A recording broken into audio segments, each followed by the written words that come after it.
So you mentioned something with Proverbs 6 here. It talks about the seductress. Yes. And you, to go back to something else here, you mentioned you were talking about the lady whose husband was addicted to pornography. Yes.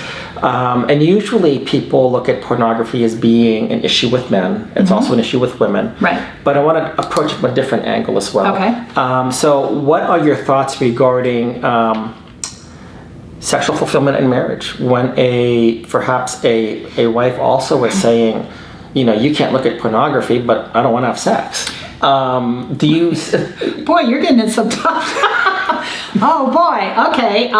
Well, yes. Because the churches never talk about that either, for the most part. Okay. And at this conference, I think they've done a good job of bringing it out. Last night they talked about. I missed it. Okay. Yeah. Actually, it was Rick Warren's wife, so it's somebody pretty famous that was talking about her sex abuse had affected their sex life when they got married. And here are two versions that come together, but the sex life isn't so great because the wife has been sexually abused as a child. So, and that happens commonly now. So it's a matter of getting healing for whatever that is. But I mean, prior to the sexual revolution, if you put a man and a woman in a room, they figured it out and they had the rest of their life to figure it out. But now we have techniques, we have different orifices now. We've introduced sodomy into marriage, which used to be, by the way, illegal for married couples as well as for gay couples.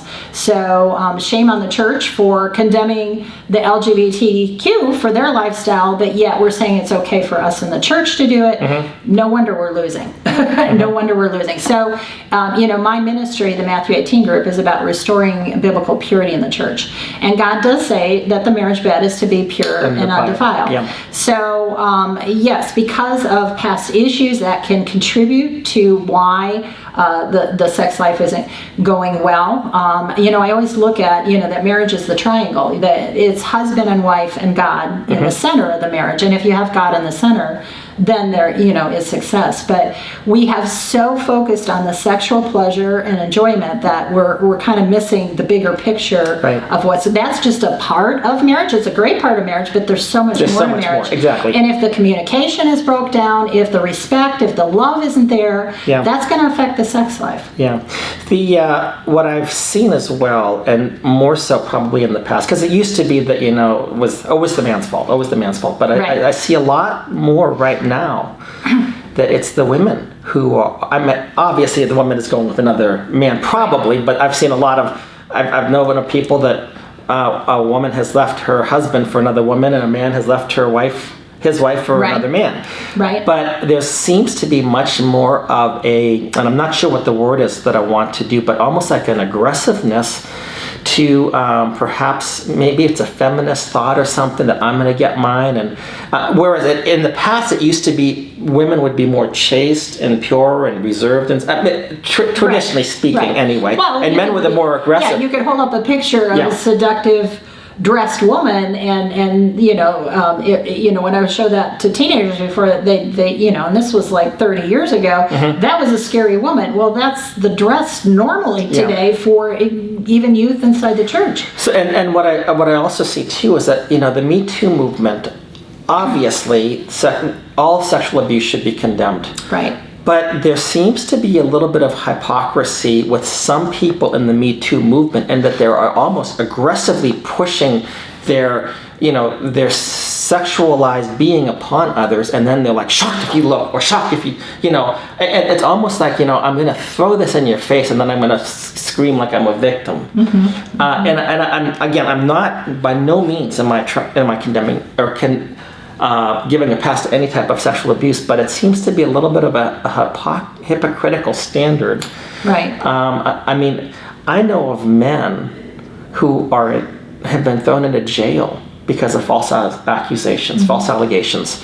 And the environment today is almost toxic to some men. And when you're talking, and I'm not just talking about men, but when you're talking about how marriages, people are not getting together and stuff like that, Helen Smith, I think it was, wrote a book, and she says if you look at the cost-benefit analysis, men are making rational decisions by avoiding marriage in many instances because in the courtship, if they do something, they could be found guilty of some type of sexual abuse. If they go out with somebody, if they flirt, they could be fired for this.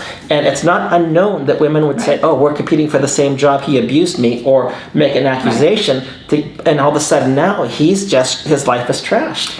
And the thought that came into my mind when you were saying that is because I also, as a nurse, I work at a crisis pregnancy center, and I just had a Muslim woman come in who was divorced, had sex outside of marriage, and she came in to find out if she was pregnant.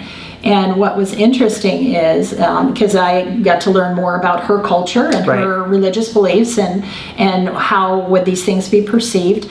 And of course, we were praying that her test would be negative because she was going to abort the baby. And praise God, it was negative. But what she said to me, her comment was that white, because I said, because she was from, a Arab country. And I said, is the man you had sex with, and she said, he was a white American male. And she looked at me and she just was bewildered. And she said, it just seems like all white American males, all they want is sex. And she just had succumbed to that. So, I was able to share with her, about my sons that I had raised. And I said, actually, purity is making a comeback. I said, some men are actually waiting until marriage. I said, some men are actually courting. I said, chivalry is making a comeback. So, and again, it goes back to the churches teaching biblical manhood, biblical womanhood, what does that mean? And then also for parents to be teaching their children, based on biblical principles.